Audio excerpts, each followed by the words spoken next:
Hey everybody, KC here.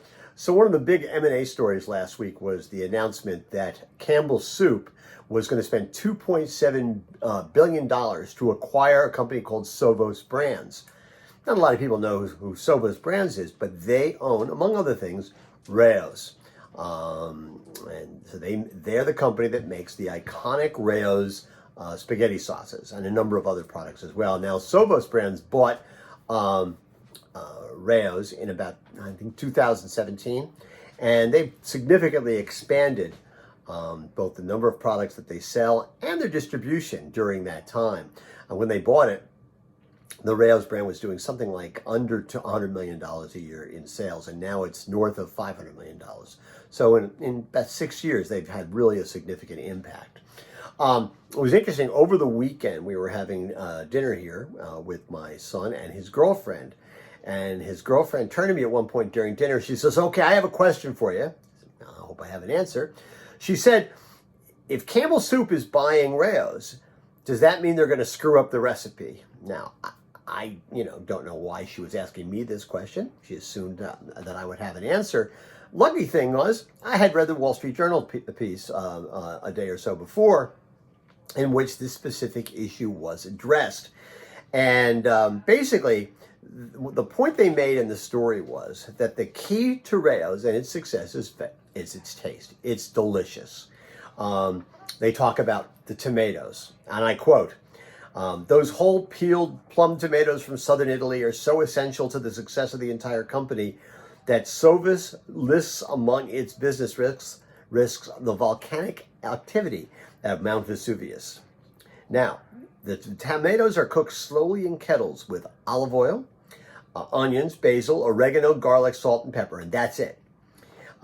In fact, the paperwork that Sovos filed, according to the Wall Street Journal, before its IPO, included a sentence that you don't see often in such filings. It said, quote, "Our sauces have no tomato blends, no paste, no water, no starch, no filters, and no added sugar." The competitors? Well, they use tomato purees and canola and soybean oils and dehydrated vegetables and all sorts of other stuff. This is one of the things that sets Rao's apart. The Wall Street Journal story also quoted Campbell CEO Mark Klaus, who said, "We will not touch the sauce." And then he made the point that they haven't fundamentally touched the chicken noodle soup recipe that Campbell's has had for over 125 years. Now, it's interesting. Rao's has its roots in an iconic East Harlem restaurant by the same name that has always been a place where, movie stars, gangsters go, that sort of thing. It's really, it has a reputation. It's almost impossible to get a reservation. But the story made the point that Frank Pellegrino Jr., who's the current owner of Rao's, basically, when he finds himself in a pinch, he's home, he wants to make himself a little something with some sauce, reaches into the cabinet, and he gets himself a jar of Rao's. So he likes it. That's one of the reasons that customers continue to like it. Listen, quality matters. Sometimes, companies are tempted to go for the lowest common denominator or just a lower common denominator because it'll save a little bit of money. It'll save a little bit and then it goes to the bottom line. But most of the time when companies do that, it's a really, really bad idea because you're sacrificing something really, really important. We actually used to use Rao's all the time. I don't use it as much lately because I found myself making my own bolognese, and I really like my bolognese.